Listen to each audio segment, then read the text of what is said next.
feel stressed out, what do you crave? Sweets, cookies, chocolate, and cake. But do you know why? Because dessert spelled backwards is stressed. What if I could satisfy your sweet tooth with a few health benefits too? Well, that's what we're doing today with our spiced parsnip cake with sour cream icing and apple jam. Serving up your just desserts. I'm Garret Schack, and that's what we're cooking on the coast.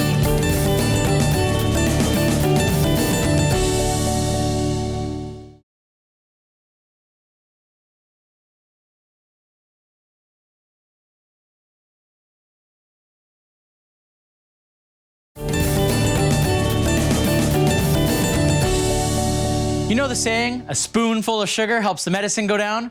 Well, nutmeg is used as an ingredient to cure all sorts of ailments. So we're baking it into a dessert. Today, we're whipping up a nutmeg and cinnamon spiced parsnip cake with sour cream icing and apple jam. Let's get started. Okay, so the first thing we want to do is prepare our apple jam. And we've got a key component sort of starting here already. Got some sugar that's coming up to a kind of a hard crack stage right now, which means if I was to stop it right now, it would turn to hard candy, but it doesn't have any color. So we're getting really close to where we want it. I just want to show you a little trick for when you're doing your sugar.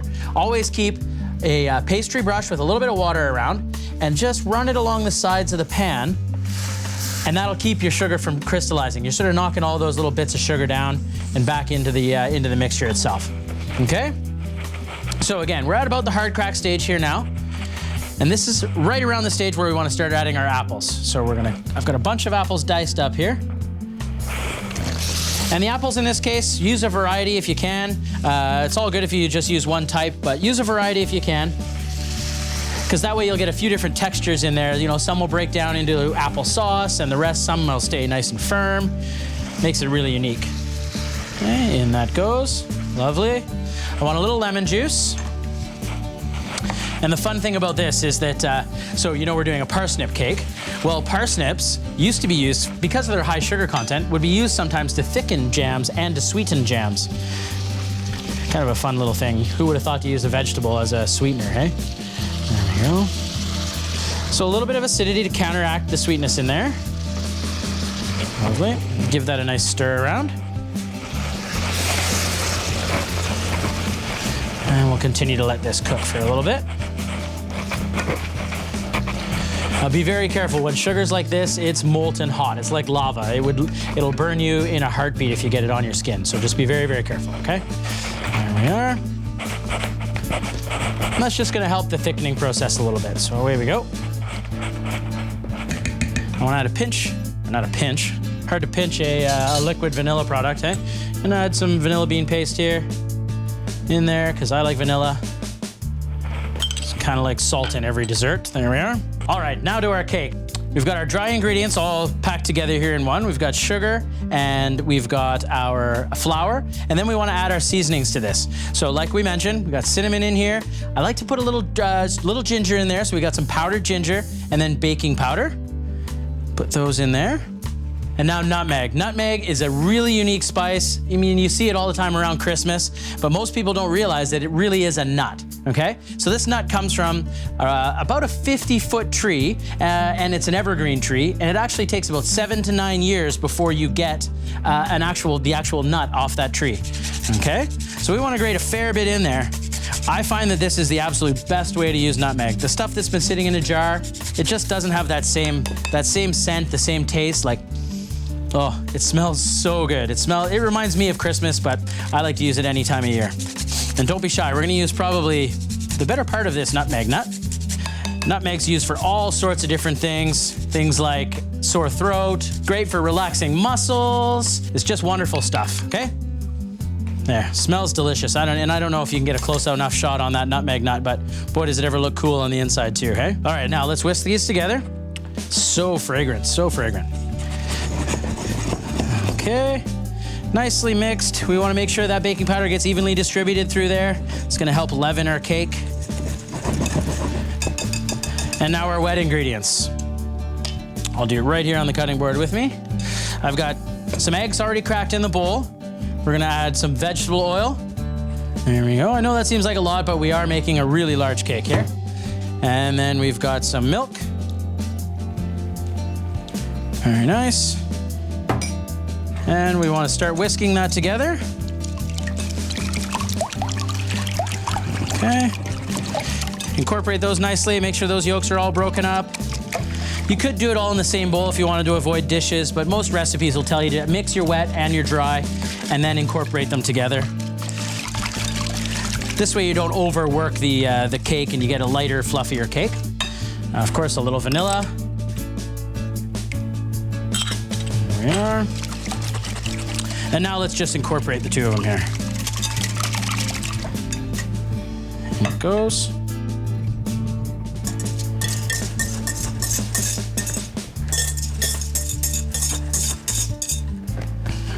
All right.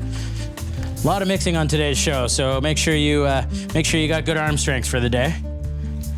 There we go. Of course, you could use a mixer, but on Cookin on the Coast, we like to get a little workout while we're doing it. That way, we don't have to go to the gym, right? Here we go. Okay, at this stage, once it's all mixed together, lovely, lovely, lovely, we need our parsnips. We haven't added those yet, and that's the real key to this recipe. So, as you can see, I've started grating some here already because you didn't want to sit there and watch me grate parsnips all day. But there you go. That's what the parsnip looks like. You see that? Looks just like a carrot. In fact, it is a member of the carrot family. Also dill, parsley, caraway seed. You want to peel the skin off. It's got kind of a thin skin, but we like to get rid of it. Most skins on root vegetables like this tend to have a little bit of bitterness to them. There we are. Get rid of that. Cut the tip off. And then we're just going to grate it down here on the grater. Now the best time to use parsnip is right after the first frost. That's when they really are at their sweetest stage. All the farmers will tell you that. Okay. All right. Look at that. It smells incredible. You can really tell that it is part of the carrot family because it has that smell of the sweetness of the carrot, but also has just a bit of earthiness, a little more earthiness to it. Now into our bowl. And then before I let you go, I'd just like to show you how we're gonna line our cake pan here. Obviously we're gonna mix all this together, but there's a key component right here. So we got our cake pan.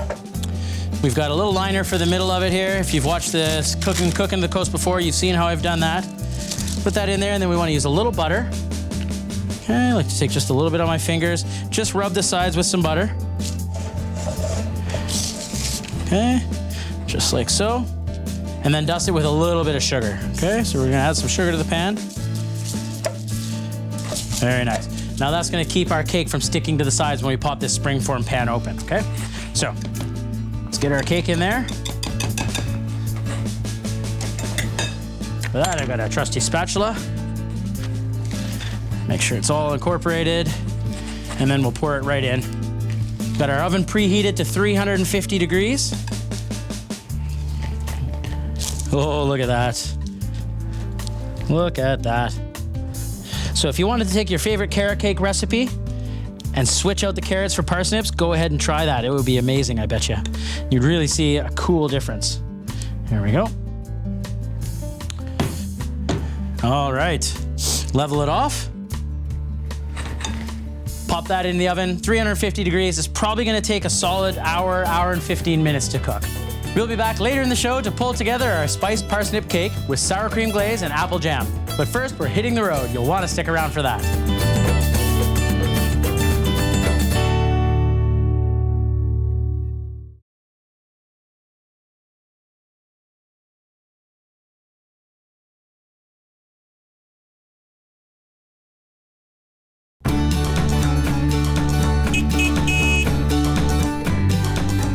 On Garret on the Go, we find some of the most unassuming places. Here we are in a strip mall in Vancouver Island, and we come across Adriana's Mexican food made with love. It's pretty exciting in there. I can't wait to get in and have a look. There's so many cool products. It's gonna feel like we're in Mexico. Let's go check it out. Hi, Adriana. Yes. So nice to be here today. Okay. Now, I see you're in the middle of something, but before we get into what you're making today, can you tell me a little bit about you and your background?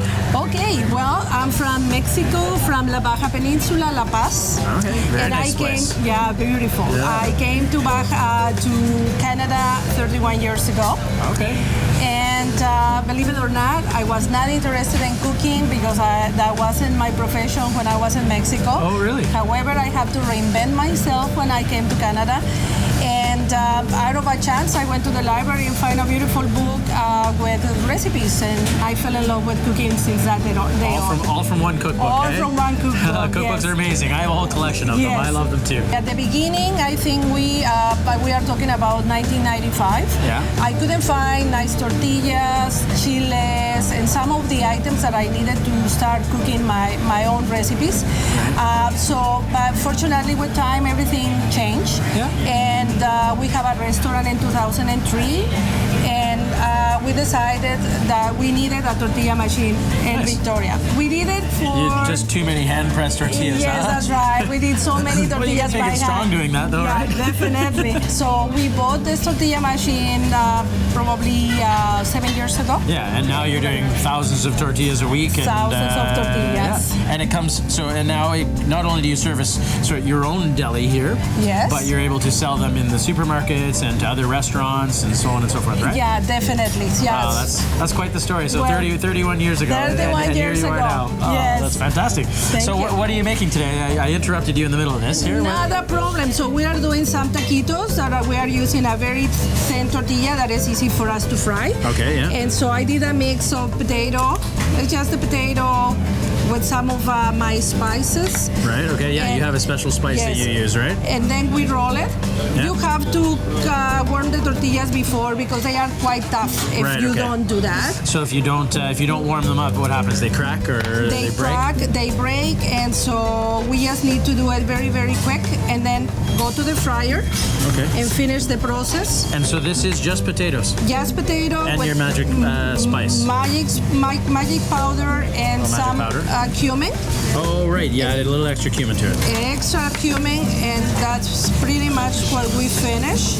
Cumin's pretty popular in Mexican cuisine, Yeah, isn't it? it's very popular. However, we have to be very careful using it because it overpowers the food and we are not aware Yeah. of that. Right, it is a strong So, flavor. Very strong flavor. We use it, but not to the point where it's going to damage the flavor of our foods. Okay. And so we do the last roll-up. You've made a few of these. You made that look easy. Yeah. So and they go to the fryer. And then it goes into the deep fryer like that? That's exactly And then right. this is what the finished product looks like here? This is the finished product. Okay. And the way we dress it. So this is a very nice meal for appetizers. Right, yeah. When you serve it at home. Or yes, it's a meal in itself. Okay. So let's say we just have a space for yeah. taquitos. Very nice. So and I put a little bit of lettuce on And top. this is a pretty standard dressing, right? Like garnish Pretty for your standard dish. dressing. So some kind of like a coleslaw, is that what that would be? Yes, coleslaw with lettuce. Okay, yeah. Some So cheese. then we put a little bit of our salsa fresca. Salsa fresca. So there's nowadays Yes. we hear about pico de gallo all the time. Pico de gallo. You can call it both ways. It's the same. It's the same. It's I the call same, it yeah. fresca because we do it every single day. Right. Okay. So there is not a day that we don't do it. and which one is this here? This is aioli chipotle. Oh, okay. Yeah. And then we are going to finish with a little bit of tomatillo. Oh, I love With our- tomatillos. They're such an interesting, kind of like a tomato, but they come in the husk like a gooseberry or something like With that. a Like, gooseberry, and it's nice and tangy, a little bit of sweet. So, but this is the presentation of our potato oh, taquitos. that looks amazing. So, Yeah. and then to eat it, is same thing as a taco. You just get in there. Same thing as the taco. So Just they just get in grab one there. like this? Yes. You let's can see. have a fork close by in case that you need it. Let's use our fingers, hey? Yeah, let's use your fingers as much as you can. I Yeah, like it. that's right. So then you know the. And they are very delicate appetizer, but very filling as well. You know, usually. Lovely crunch. Yes, and that because the tortilla is different, so that you can see the difference between the tortilla you eat in a taco and the taquitos. Yeah, absolutely. Which they have to be nice and crispy. That's what they call it. Thank you. Yeah. But still, an absolutely delicious flavor.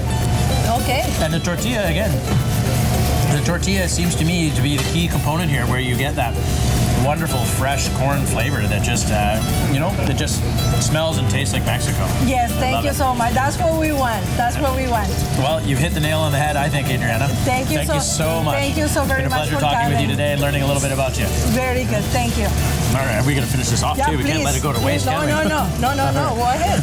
We'll see you back in the kitchen.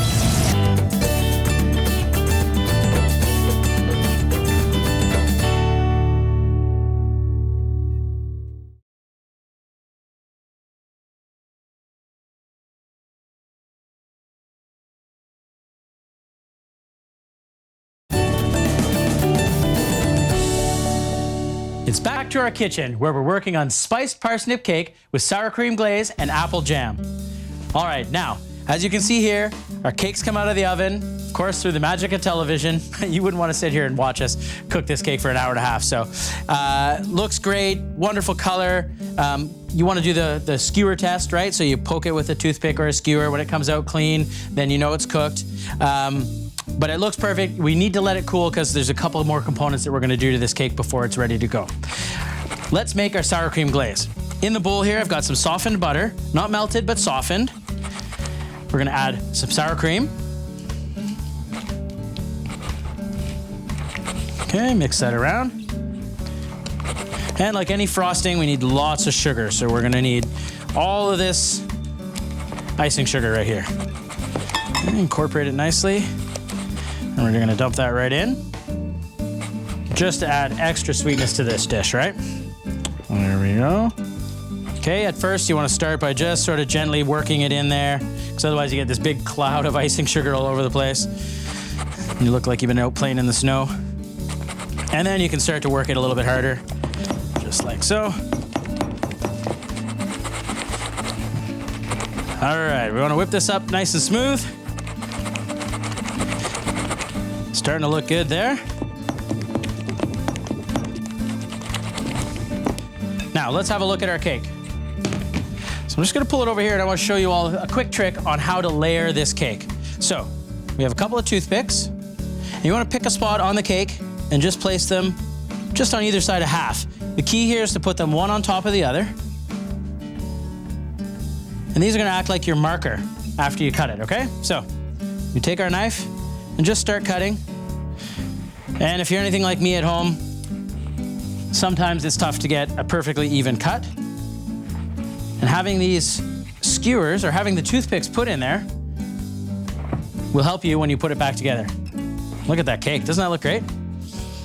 Oh, it smells incredible. It just has this amazing nutmeg and cinnamon smell to it. Absolutely love it. Let's get some of this frosting on the inside here. Kind of like a nice glaze. And we want to put this mostly in the center and let gravity do the rest of the work. There we are. Now, we didn't have to worry about how closely we have this placed because we have our skewers in place, our toothpicks in place, and we can just line them back up again. And there we go. We have them exactly in place, so the cake stays just how it was when we made it. Let's put a little bit more of this frosting right on the top. You could cut it off if you wanted. You could cut the top off and level it out. We're not too worried about that here on this show. We like things to be rustic and authentic. And keep going. We want it to drip down the sides a touch. And let gravity again do its job. There we go. Very nice. Now, let's have a look at our apple jam. It's all done. Been cooking away there. Got a nice consistency on it. Most of that liquid's cooked away. It just looks like this awesome little jam here. Get that. Let's cut a slice of this cake and then we'll go to our plate here for time to make it look pretty. Okay. One. Another cut here. Oh, look at that. Doesn't that look fantastic? Right into the center of the plate. Put a little apple jam right on the side here. Wonderful. And then I might just take a couple slices of fresh apple. Here's how we make it look pretty. Take a couple slices of fresh apple, and fan them out on top. Or fan them out beside it so it looks really, really pretty and elegant. And there you have it. Spiced parsnip cake with sour cream glaze and apple jam. Looks delicious. Now I can't think of anything better to pair with a dessert than a delicious beer. With me today is Gary Lindsay from Driftwood Brewing. How are you, Gary? Nice to see you. Pleasure to be here. Great to see you again. Yeah, really good to see you. Thanks for being on the show. Hey, thanks for the invite. Really excited about the mention of a parsnip cake. I've never tried it before, but right away I thought of something that might contrast a bit with those flavors and brighten it up. Nice. Well, I thought this was going to be a tough one to pair with, but in talking to you before the show here, it sounds like you might have nailed it. So what did you bring? We'll see. We brought a beer called Crimea River. It's a Gosa style. It originates from Leipzig, Germany, actually. And the beer, when it was originally brewed, actually had some brininess to it because of the tidal action of the water. Oh, interesting. So what we're going to do, we brought in some Vancouver Island sea salt, actually, to this locally. Yeah. It's a wheat-style beer, and it's got some lactic acid in it, actually, too, it's from a lacto fermentation. So that profile gives real tartness to the beer. Cool. And really brightens it up. We're super refreshing, but with lots of sort of subtle flavors to it. Very nice. Yeah. Well, look at that. There. Cheers. Now the glassware is really interesting too. It really lets the flavor, the aromas come out, right? Exactly. Yeah, exactly. Oh, that smells incredible. Cheers, buddy. Cheers.